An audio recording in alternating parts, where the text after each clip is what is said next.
بسم اللہ الرحمن الرحیم ایاک نعبد و ایاک نستعین۔ میرے پاکستانیوں، آج کل ایک پوری میڈیا کے اندر چلا ہوا ہے کہ جی شاہ محمود قریشی مجھے ملنے آئے اور وہ کوئی پروپوزل لے کے آئے ہیں -1 کی کہ عمران خان علیحدہ ہو جائے تھوڑی دیر کے لیے اور پارٹی آگے بڑھ جائے۔ تو میں آپ سب کے لیے پہلے تو شاہ محمود کوئی اس طرح کی پروپوزل نہیں لے کے آئے، اور بات چیت ہوئی کہ ان کا جیل میں ٹائم گزرا، کس سے ملے، ہمارے کئی لوگ تھے جو ان سے ملنے آئے، تو وہ سب کی بات چیت ہوئی اور پھر آگے ہم نے کرنا کیا۔ لیکن میں آپ سب کو ذرا سمجھانا چاہتا ہوں کہ 2 طرح کی پالیٹکس ہے، یہ آپ نے بڑا ضروری سمجھنا ہے، کیونکہ ایک پالیٹکس میں یہ -1 چلتا ہے۔ وہ کون سی پالیٹکس ہے؟ اس کو پاور پالیٹکس کہتے ہیں۔ وہ پالیٹکس ہوتی ہے اقتدار کی پالیٹکس۔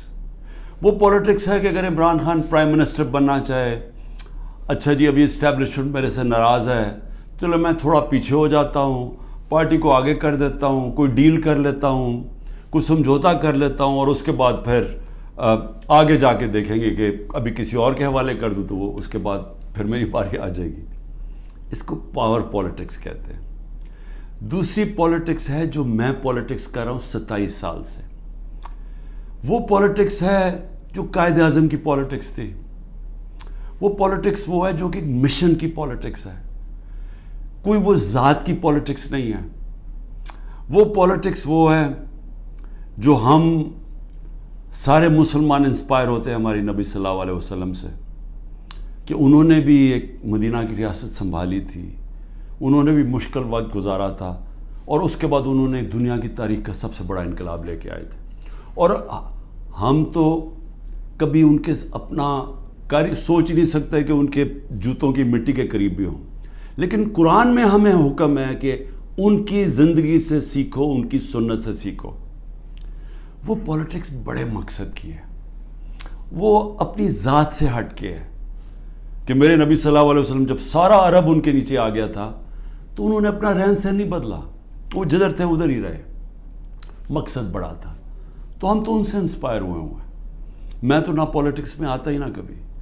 تو میں نے جو انصاف کی تحریک شروع کی تھی، یہ مدینہ، اور کہا تھا کہ اسلامی فلاحی ریاست ہمارا مقصد ہے، ہم مدینہ کی ریاست سے انسپائر ہوئے تھے، ہم ان کی سنت سے انسپائر ہوئے تھے کہ جو وہ انقلاب لے کے آئے تھے۔ اور وہ جو انصاف ہے، یہ بار بار پلیز میری بات سن لیں، انصاف، سارے اللہ کے پیغمبر اس دنیا میں انصاف کی بات کرنے آئے تھے۔ انصاف کیوں اتنی اہمیت رکھتا ہے؟ کیونکہ انسانوں کو انصاف آزاد کرتا ہے۔ فرعون کیوں قرآن میں برا سمجھا جاتا ہے؟ انسانوں کو غلام بنایا تھا اس نے ظلم کر کے۔ کیوں نبی صلی اللہ علیہ وسلم دنیا کا انقلاب لے کے اور چھوٹے سے انسانوں کو بڑے انسان بنا دیا؟ کیونکہ انصاف سے آزاد کر دیا۔ لا الہ الا اللہ نے لوگوں کو آزاد کر دیا۔ تو جو میری تحریک تھی انصاف کی، وہ اصل میں آزادی کی تحریک تھی، کیونکہ انصاف آئے گا تو لوگ آزاد ہوں گے۔ اور جو میرا سارا تجربہ تھا دنیا کا، جو مغرب کو میں نے دیکھا، تو وہاں کیوں لوگ جاتے ہیں نوکریوں کے لیے؟ کیوں وہاں خوشحالی ہے؟ کیونکہ لوگ آزاد ہیں۔ لوگ آزاد کیوں ہیں؟ کیونکہ وہاں انصاف ہے، رول آف لا ہے، حقوق کی ان کا انصاف کا نظام میرے حقوق کی حفاظت کرتا ہے۔ وہاں یہ حرکتیں نہیں ہو سکتی جو پاکستان میں ہوتی رہی ہیں۔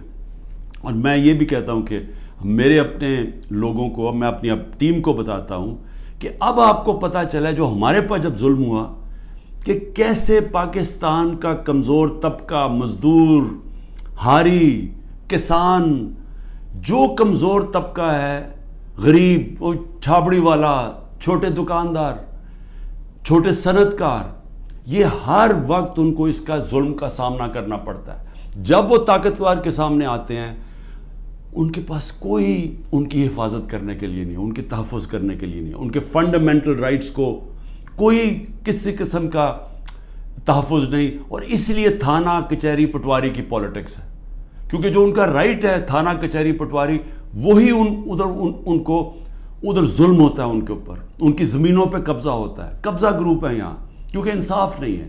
تو یہ میری ساری موومنٹ شروع ہوئی تھی تب 27 سال پہلے. یہ میری موومنٹ تب تک رہے گی جب تک میں زندہ ہوں، جب تک ہم اس ملک میں حقیقی آزادی، انصاف لے کے حقیقی آزادی نہیں لے کے آتے. اب یہ جب مجھے یہ کہتے ہیں چیزیں کہ جی وہ -1 کیسے ہوگا؟ جو آدمی ایک تحریک پہ 27 سال سے لگا ہوا ہے، ایک ملک کے اندر ایک جدوجہد کر رہا ہے، تو وہ کیا وہ ڈیلز کرے گا؟ کیا اس کے کوئی اس کو کیا چیز اس کو خریدے گی؟ بتائے میرے ضمیر کی کیا قیمت ہے؟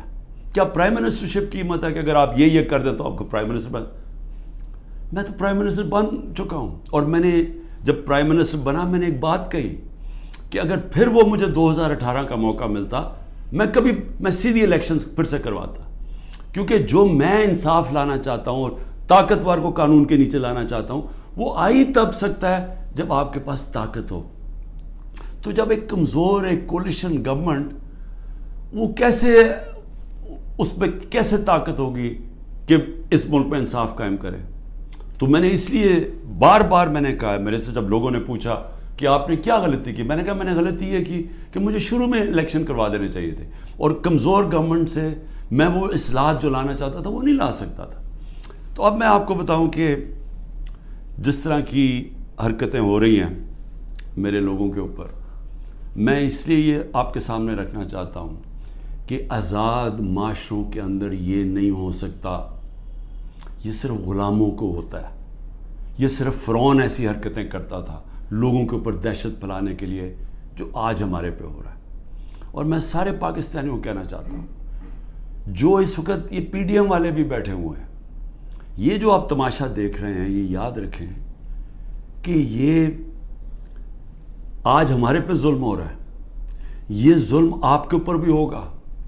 جب ایک ملک کے سارے انصاف کے اداروں کو، جب ان کو استعمال کیا جاتا ہے، حکومتی اداروں کو استعمال کیا جاتا ہے ایک پارٹی کو ختم کرنے کے لیے اور ان کے لوگوں کے اوپر دہشت پھیلانے کے لیے، تو یہ سسٹم پھر جاتا نہیں ہے. کوئی بھی سنبھال کے یہ سسٹم سب اگر آج ہمارے حقوق نہیں، اگر ہمارے فنڈامنٹل رائٹس نہیں ہیں، تو یہ اب کل آپ کے بھی نہیں ہوں گے. فنڈامنٹل رائٹس تو ایک قوم کے حفاظت ہوتے ہیں نا، ان کو ہیومن رائٹس کہتے ہیں. یہ ہیومن رائٹس سارے ملک کے ہوتے ہیں. یہ نہیں ہوتا کہ ایک طبقے کے آپ ہیومن رائٹس لے لیں اور وہ طبقہ کیا ہے؟ ملک کی سب سے بڑی جماعت جس کا سب سے بڑا ووٹ بینک ہے. اگر آپ اس کے ہیومن رائٹس آج وائلیٹ کر رہے ہیں تو اس کا مطلب ہیومن رائٹس نہیں ہے، کیونکہ ہیومن رائٹس کو تو ایک ملک کی عدلیہ اس کی حفاظت کرتی ہے. تو ہماری عدلیہ کے تو کچھ سنتا ہی نہیں. ہماری عدلیہ نے تو سپریم کورٹ کہتا ہے الیکشنز ہوں گی 14 مئی کو آئین کے مطابق، گورنمنٹ پرواہی نہیں کرتی. تو گورنمنٹ آگے کیوں الیکشن؟ یعنی یہ تو اس کا مطلب کہ اس وقت طاقت کی حکمرانی آ گئی، کیونکہ جب آپ آئین سے باہر نکل گئے تو قانون سے باہر نکل گئے، اس کے مطلب جو طاقتور چاہے وہ کرے گا، تو یہ سارے ملک کو افیکٹ کرے گا. یہ تباہی سارے ملک پہ آ رہی ہے. تو ہمارے لوگوں کو جو مجھے صرف افسوس یہ ہے کہ کوئی فرق نہیں کیا جا رہا. جو تحریک انصاف کا ہے اور جو وہ کھڑا ہو کے کہنے کے لیے تیار نہیں ہے لیڈرشپ میں سے کہ میں پارٹی چھوڑ رہا ہوں، اس کے اوپر ہر قسم کا ظلم ہو رہا ہے. ان کی بزنسز بند کر رہے ہیں، ان کے فیملیز تک پہنچ گئے ہیں، ان کے بچوں تک پہنچ گئے ہیں. ہر قسم کی بلیک میل، رات کو گھس جاتے ہیں گھروں میں، گھر تباہ کر کے رکھ دیتے ہیں، لوٹ لیتے ہیں گھروں کو ڈاکہ مارا جاتا ہے، جو ملتا ہے اس کو پکڑ کے لے جاتے ہیں. اگر وہ سارے تو چھپے ہوئے ہیں، ان کے رشتہ داروں کو پکڑ کے لے جاتے ہیں.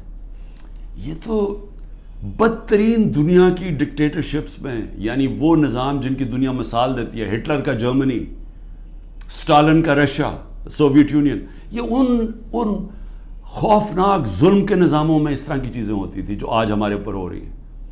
میرے پاس عالیہ حمزہ کی بیٹیاں ہیں، میں نے کل ان کو ملا، 3 بیٹیوں کو. 1 مہینے سے اس کو بند کیا ہوا عالیہ حمزہ. کیا اس کا قصور ہے؟ اس کا والد وہ میرے پاس آئے، انہوں نے بتایا کیسے گھر میں گھس کے انہوں نے ساری چیزیں توڑ دی، ان کی ٹی وی توڑ دیے، 2 آدمی انہوں نے لاٹھیاں پکڑی ہوئی تھی، جو چیز آئے توڑ کے چلے گئے، جو چیز 2-3 اچھی چیزیں پسند آئیں اٹھا کے لے گئے. تو یہ کون سے ملک میں ہوتا ہے؟ یہ غلام ملکوں میں لوگوں کو غلام بنانے کے لیے یہ ہو رہا ہے. یہ آزاد قوموں میں نہیں ہوتا. اور یہ جس طرف ہم اب جا رہے ہیں, یہ جو ظلم کر رہے ہیں, صرف اور صرف خوف پلا کے سمجھ رہے ہیں کہ یہ پارٹی ٹوٹ جائے گی. اور کئی لوگ چلے بھی گئے ہیں.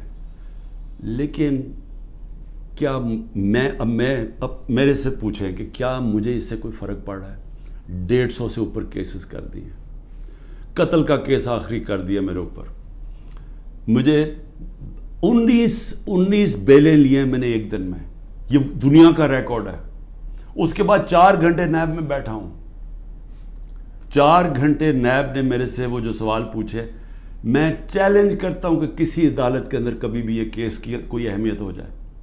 کوئی کیس ہی نہیں ہے. کیبنٹ کا فیصلہ ہے, ساری کیبنٹ نے فیصلہ کیا. اب یہ دکھانا تھا کہ مجھے اس سے کوئی ذاتی فائدہ ہوا.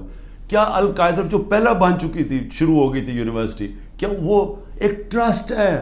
وہاں غریب گھرانوں کے بچوں کو مفت تعلیم مل رہی ہے سیرت نبی پہ اور یہ جو ٹیکنالوجی کے اوپر. وہ ٹرسٹ ہے. جس طرح شوکت خانم ہے, مجھے اس سے کیا فائدہ ہے؟ 1 روپیہ نہیں دکھا سکتے مجھے کیا فائدہ ہو. نہ ہی ہو. کسی ٹرسٹ سے کسی کو فائدہ نہیں ہو سکتا. ٹرسٹ ڈیڈ میں لکھا ہوا ہے.